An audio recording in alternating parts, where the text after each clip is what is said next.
going on, SML? Welcome to a Super Bowl edition of SML Countdown. Sneaking this one in for the evals for this season. That way we get that one knocked out. Obviously, AJ Straw both here with me, and we're gonna get right to it. And some of these topics have actually they're probably a little bit older, but we're gonna go ahead and go through them. First one is I don't know if you guys even remember. It's been so long, but Dan got a suspension for his quarterback, but he had a 90 overall backup. What do you think about suspensions like that, where they already have somebody that really would be the top of the, maybe not the top of the league, but better than anything in free agency and not a typical backup, or guys that maybe go out and sign a free agent to kind of circumvent that suspension? Straw, will start with you. Yeah, it's an interesting one. I first and foremost, I think who your team is, that's who you roll with, right? Like, if especially under a suspension, that's at least how I take it. Like, Yeah, if I got my QB suspended, I'm not gonna go pick up this. It's a punishment. Like I broke a rule, I'm gonna serve that. So, my guy's gonna play, my backup's gonna play, and that's who's going in. I'm not gonna go pick up someone who like is just as good or could be like a good. 95 Brock Purdy sitting on free agency. Yeah, Right, yeah, exactly. Now, if you already had that person as a backup, that's interesting because I mean, theoretically, that is who would come in. So I guess from that sense, like I'm fine with it. Now, if people were stashing backups specifically for suspensions or something like that, I think we talk about this all the time. It's just how yeah. you go about navigating the rules. Like if you're always trying to get over on the rules, you're probably doing the wrong thing. Okay, AJ, what do you think? Yeah, I mean, I've always thought that it's not the player that breaks the rule; it's the guy controlling the player. So, yeah, I think the most impactful player should get a Yeah, suspension, whatever that means. That's such a like that could mean anything to any different person. That's even Prime could think one thing, and Dan could think another, and Bomber could think. You know what I mean? Like it's. So I mean, I get why the rule is what it is, but it's not like Dan's QB broke the rule. You know what I mean? yeah, It was the Dan calling the plays. Um, but as far as having a backup that's better, I mean, he wasted the assets to have the guy on the roster. If he's got a 90 overall QB that he's got on his roster, so be it. I mean, I don't know. It's kind of ridiculous to begin with, but at the end of the day, somewhere down the line, somebody got ignored because Dan drafted a QB and dev'd him, yeah. used one of his dev spots on him. So I mean, it probably um, for him to get that to that point is somewhat of a disadvantage somehow down the line. I would like to think. Yeah, maybe it's just a perk of having a deep team or something. Um, Yeah, but I mean, and then the suspensions, like you said, the most impactful. We've in primer, we've done that before. We've suspended like Gibbs, even though it was a passing ratio suspension, but he had like a 67 overall quarterback and didn't really see the point in suspending the quarterback. So yeah, yeah, I can see exactly. that going with the impactful guy. All right, Yeah, that's a so good. let's move on to topic two. This one was even talked about in chat for a while, and it's especially during that the Eddie Gate where he was gone for 3 days in the wilderness looking for Nancy Guthrie or whatever he was doing. Um, but so there was a clip going around of Matt scrambling with the quarterback, and as soon as he crosses the line, he immediately beelines to the right sideline and just runs straight out of bounds. Um, at what point do these like antics start looking bad for the SML? And we'll start with you, AJ. I think to the point when like it starts defying like football logic. Yeah, I think it's not a great thing. Um, you have your principles, that's fine, but like if it doesn't make football sense, then why are we doing it? I'm not even using the word sim. I'm just using like in general, like people in the SML are crucified for like clock management and stuff like that. But in general, most everybody has a pretty good grasp of what should I do here with this amount of time left, or I got my timeouts, or every once in a while there's a muff, but not a muff on purpose, which is what we see sometimes. I feel like to like for this like altruistic kind of approach, which I don't understand always, but also, I mean, it's his prerogative, so that's the way I see it.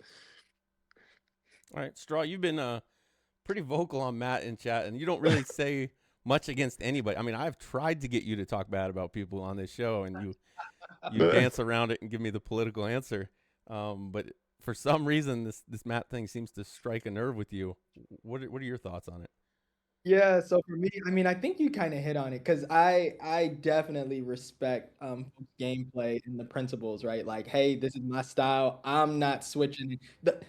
As soon as someone sees a new play, everyone's gonna start running it if Mm-hmm. it works really well, right? Like, I respect that Matt's like, no, I'm gonna play my game. I think to your point, like, we're all playing a competitive game, going against someone, and one person's gonna win and one person's gonna lose. And some people are more heated with each other than others, but like there's a respect for going in and trying to win and like you know, that chess match and the things that we're doing. I think just like if someone's trying to cheese to win, on the opposite side of that, like, there's a certain point where the to AJ's point, that's not if I'm playing somebody in real football and they're like purposely not doing stuff because they're like, oh yeah, I'm not gonna Mm-hmm. roll with my QB this game and I'm still gonna beat you. I don't know. It just gets to a certain point where it's like, okay, dude, this isn't. It's the opposite of cheesing, right? And I think it can go too far. So, and I do think that Matt, like whatever the shtick is, because Matt's really really smart. And so he trolls everybody Mm-hmm. with that in how he approaches it, how he talks about it, how he kind of navigates it to pretend like that's not what he's doing, but it is what he's doing for sure, 100%. So I do think it can go too far in the opposite direction. And I'm the type of person who I love the competition. I love the chess match. Like if you're not abusing a play, like I want you to try to win. I did something where your QB can now run. That's totally fine. You should make me pay for that. Yeah. Um, so that's kind of how I feel on it. Yeah, I kind of agree. I think his thing of, I'm not going to run shotgun. I'm not going to do this. I'm not going to do that. That's fine. But as soon as you cross the line and now you've run with your quarterback, you've got to commit to it. Either you do it, you take 2 yards and slide if you don't want to get a ton of yards, but making a joke of the game and turning exactly 90 degrees and running out of bounds, that looks like a joke to me. Like if I'm looking for a sim league and I see that online, I'm like, oh, this league's not for me. This is a bunch of 8-year-olds playing in the lobby. Like I don't know what you're doing. This is dumb. So I think there's a point where you can keep your stick going, but once you've crossed the line, you can't do something completely just ridiculous to kind of keep it in. I don't even know, in line with your principles or whatever you think you're doing. Um, so we'll move on to the next topic, and this one, I think you brought this one up, and it's, are there alliances in the SML? And I think we all agree that there are some alliances. I mean, say something about Hertz, and you watch Eddie come running in like he's trying to jump on a grenade or something. But so there's definitely alliances there. But who do you think should create one, Straw? Yeah, when I think about this, well, one, definitely alliances in the SML. And Yeah. one thing that you realize, and I think the new call-ups and stuff realize really fast is people will get a beat on you fast. And people figure out different things in the game, or people have different strengths. Some people are great at team building, some people are great, on defense, some people have some offensive plays that'll really work. And so I definitely think there's alliances, and I think they're for good reason because it helps everybody be better at the game. Yeah. So who should create one? Um, oh man, who I think would be really really great to get. You know what? You know what I'll say to this? I think that Fig has gotten a lot better with passing. I'd love to see him team up with with AJ. I think that'd be I think with like me, AJ's yeah. face when you said that. passing. I think he could Yeah, learn a he's saying lot. Fig can show you a thing or two. Yeah, He you proves can his show me game. Justin Herbert. Yeah, that'd be great. I think you could show him some things with how to with getting a little ground game going, and I think that could be formidable. And I also say that because of like the way where Fig is usually positioned trade wise and things. I think that could be formidable for AJ too. So I think you guys be a very strong duo. All right. So AJ Straw thinks that Fig can help you with offense Fig, and trades. Fig, if you're in this, I'd be happy to help you out. You just got to trade me Justin Herbert, and then we can get this deal rolling. All right. So Hey, if look, KP said he traded for Simbardi, so I think there's some good things that could happen there. Yeah, yeah, I haven't re-signed my quarterback yet. It's not too late. there you go. All right. So if AJ and Fig are the new power couple, AJ, who do you think should be an alliance? Yeah, I was going to say something along the lines. One of the sub like 300, 400 players getting in with one of the good players, one of the over 700 win percentage or over 600 win percentage. As far as who would that be? I don't know. Torque has struggled a little bit in the SML, but I feel like he's got good player Yeah. potential. If you give Torque somebody like Prime or QP or even you Bomber, I think you've probably helped him some in the Yeah, past. maybe while he's Torque's the Steelers, we don't do that, but I see yeah. where you're While going while with we it. have us, but yeah. That's a guy I'd like to see team up with one of the elites because Torque's a gamer, man. I played some other games with him. Yeah. He's good, just about everything, and I think he could probably get to that level in Madden too. So just watch out for Torque if he Yep. Torque in teams up with Madden somebody that 27. can. Yep, yep. Maybe Not not. Madden 26. Yeah, not 26. He's The got no division's shot with tough. that Steelers team anyway. It's Yeah. just it's too Oh yeah, late. he's got Yeah, an that's uphill battle, but that division's tough enough. We don't need to get Torque up there too. definitely. Yeah. All right, so talking about the postseason in this season, who's your biggest surprise this postseason, AJ? Stavo losing to MMX in round one in the way that he did it too. He's definitely the favorite going in. I know division battles are tough, but I mean, MMX was gifted him interceptions, good field position, and he just hung around, and Stavo didn't capitalize, and you mess around, and you lose the game. And I think that was probably the most surprising upset of the playoffs for me is just watching him go down in the way that he did. Um, maybe he was looking ahead to possibly facing Prime in the next round. Yeah, I think he thought it was a kind of a cakewalk. What do you think, Straw? What was your biggest surprise? Yeah, I was actually surprised. Eddie surprised me the most in how far he made it, and even his game with you, he Yeah, surprised me. He came, and was very very confident with how he was gonna play in the postseason, and you never know how that's gonna bowl, right? And I was very yeah. excited. I was like hyped that he was doing it. I was like, he's calling his shot. He called his shot with everybody except Bomber, and then he actually lost to Bomber. So Maybe I he thought should that have. was pretty funny. Yeah, he should have just said it. He should have just went out and said, "Hey, I'm beating Bomber too." But the way he played, I think that game he played Raider fan Yeah, too, he played right? Raider fan.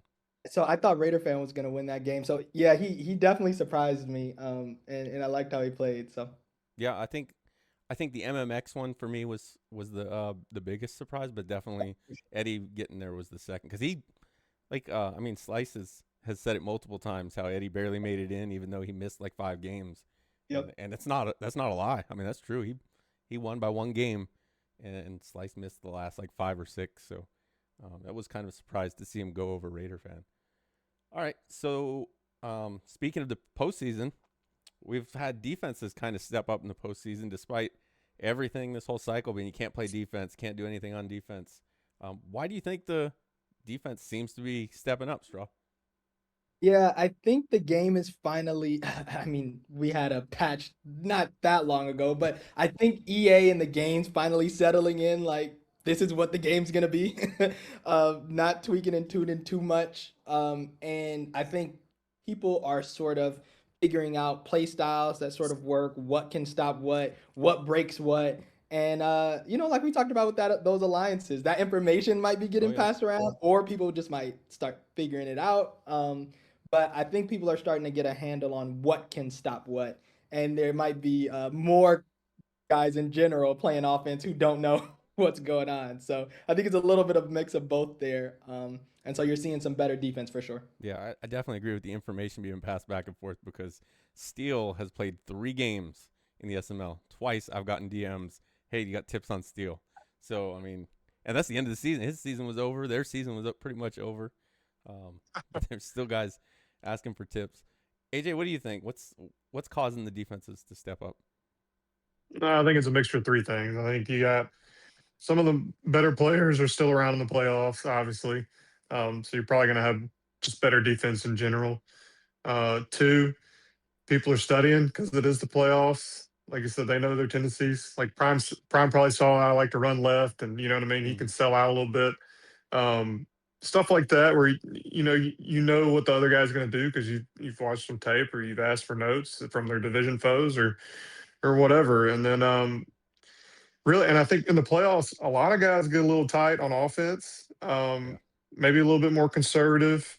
You know, some games never quite open up. You know, some games are just kind of a back and forth, kind of ugly, slug it out games. Some games kind of do, turn into barn burners, and those are the ones where people open up the playbooks. But I think the close games, people get real tight, and especially when you're nursing a lead in the playoffs. So I think the defenses can look a little bit better when the offense is not exactly making their best effort to push the ball down the field. Yeah, I think Yeah. that could be a lot of it. You're trying to burn clock and trying to just be conservative and not make that big mistake, especially when you know it's going to end up on a show or on a GIF or something. So I get that. All right, so last topic, Super Bowl predictions. Who do you guys have going in? No pressure. AJ, who's your pick? Since I lost to him, I'm picking Prime. Okay. Although somebody's got to end his reign of terror, so I would actually like you to win.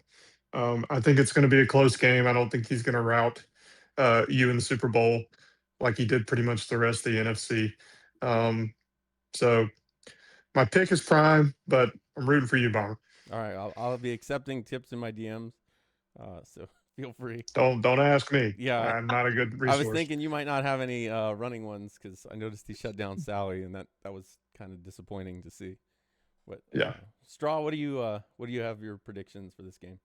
Yeah, I'm going 38-35. You win the game. That's what I'm going. I think it's gonna be start off a little slow and then the scoring's gonna commence, and I think you guys are gonna kind of go back and forth, 38-35. But I think you're gonna win this one. Man, I'll tell you what, I like your prediction and you win this round, but if I got to score 38 points, I think I'm in trouble. So we'll see. But that's been this episode of SML Countdown. Tomorrow night, 7 p.m., SML Super Bowl season 79, I think. I'm pretty sure it's 79. So, geez, 79, and Prime's going for his 30th. So, Jeez. yeah, he's got a few. So we'll see. Uphill battle, but we're going to go with Straw's pick, and we're going to go ahead and try to win. Hopefully not having to Lock score it in. 38 points. Hey, Thanks for watching. congrats to both of you guys, man. Bomber, you being in the Super Bowl, and AJ, I mean, you only lost to Prime, who has won every Yeah. just about every Super Bowl this cycle besides KP. So, congrats to both of y'all, man. That's awesome. Yeah, Appreciate we'll it. see you in the playoffs next year. Probably not the Super Bowl because Yeah, I'm gonna that's what repeat. we're But working towards. We're working towards playoffs. yeah, I'm sure we'll see you there. But thanks for watching, guys. SML Countdown, and don't forget the Super Bowl at 7 tomorrow.